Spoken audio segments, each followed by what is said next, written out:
because it's super satiation.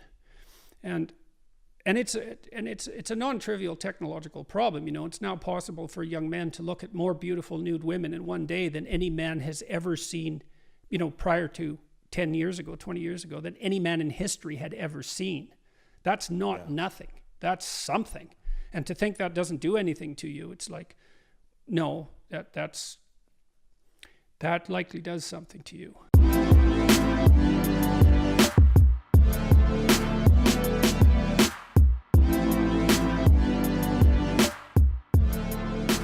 What would you say are things that men need to be focusing in on when it's trying to select a woman for a long-term marriage partner? Well, you want someone honest. That's really, really important. Someone who will do her best to tell the truth. And my wife swore she'd do that before we got married, and she has. Probably better than I have.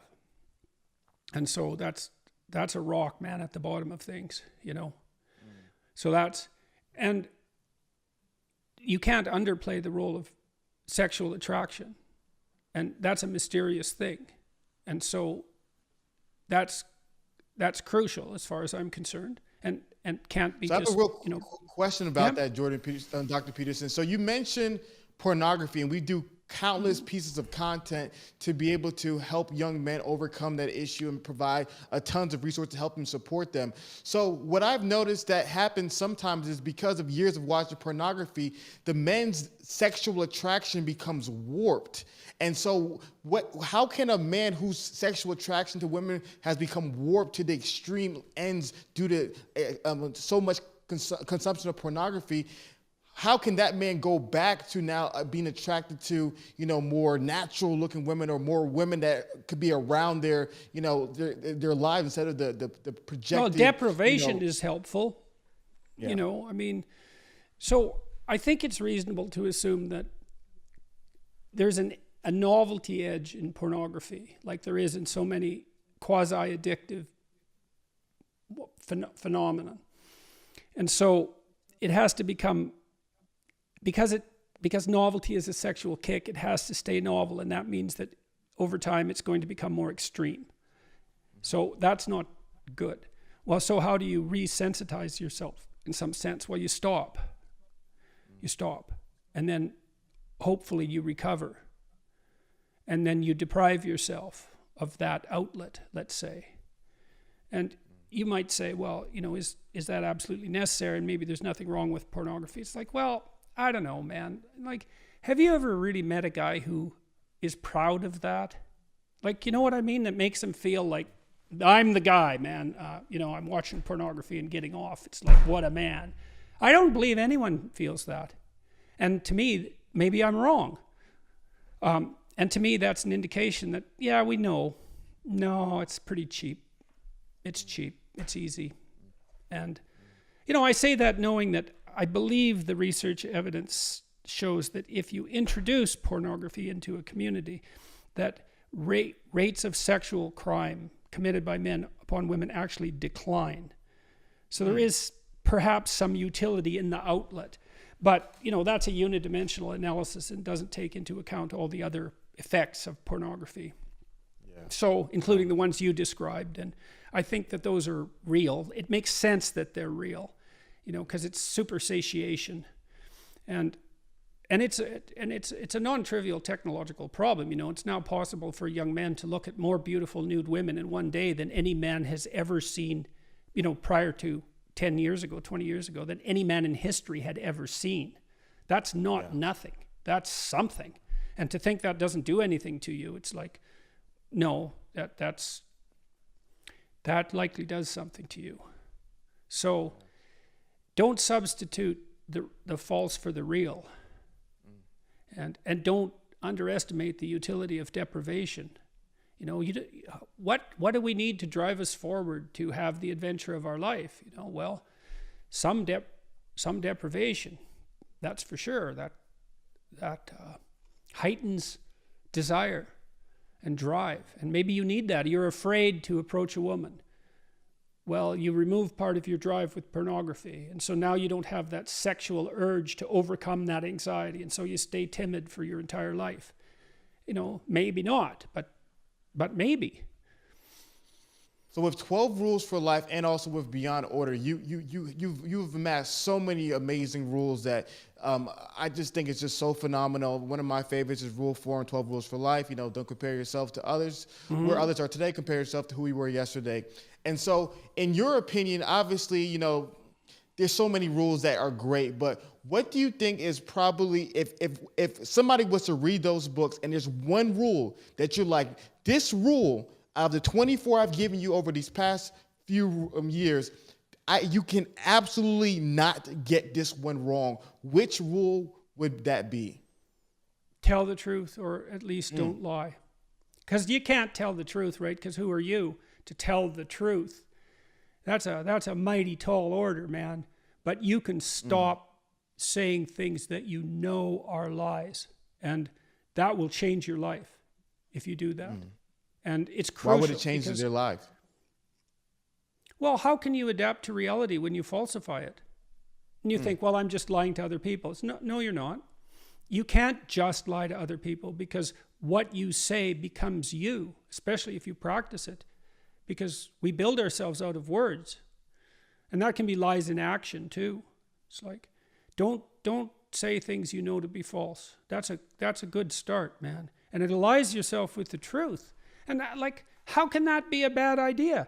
Imagine that what is true reflects reality, which is sort of the definition of true. How can failing to align yourself with reality work? How is that possibly going to work? Well, you say, well, I can, if I lie, I get away with something. It's like, no, you don't. I tell you, I swear this is true. In all of my clinical practice, I have never, ever seen anyone ever get away with anything even once.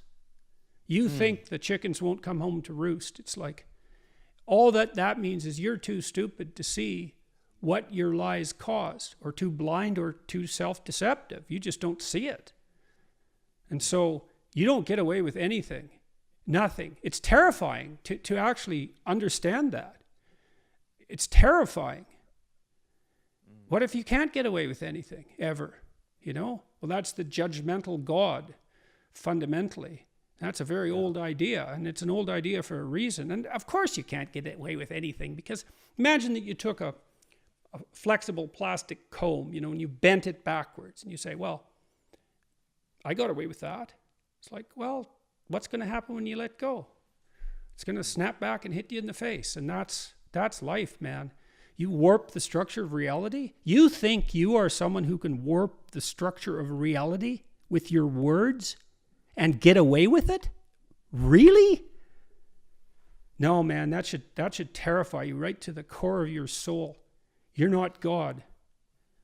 You can't do that. Dr. Peterson, you've said that you've never seen someone get away with lying. Anything. What do you mean by that? Because I can imagine if somebody listening to this right now who said, well, I haven't told the truth and I got away with plenty of things in my past. What do you mean by that? And everything is right in your life.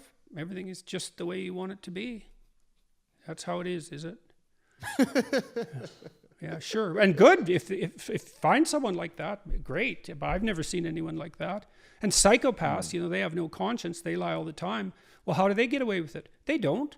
They have to move, because people figure out who they are, and then they have to move on. And so you could say, well, that's getting away with it. It's like, well, no long-term relationships, no love, no trust, no brotherly affection, no friends, and generally no financial success, not in the real sense. How is that getting away with it? And then you might say, well, I've got away with it so far. It's like, maybe you have, and maybe you're just too dim to see the consequences because you've blinded yourself, and God only knows who you could have been if you wouldn't have lied your way to where you are now. No, I've never seen it. And, sometimes I'd work with someone to untangle what had happened to them over multiple years as things fell apart. And we'd find all sorts of lies, not always ones they told, but sometimes lies their parents told them, for example, that deep, dark, terrible things. messing things up in a unbelievably catastrophic and tragic way. Now, it was absolutely terrifying.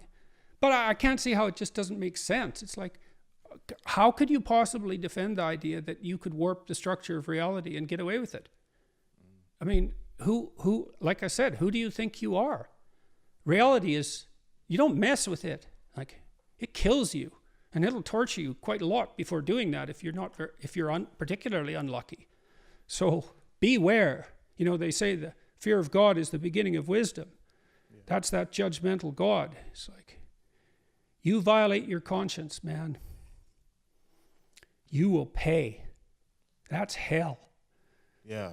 No, that's really powerful, and I love the medical physical representation that you talk about throughout your books, because I think that's something really big in today's world, where a lot of individuals, there's a fear of societal consequences, and they don't speak the truth, and they lie. Yeah. But their spirit and their souls is being torn apart on the inside, and though they appear to be getting away with it, when they sleep at night, they just know that they're not being their authentic selves, and they know they're living a lie.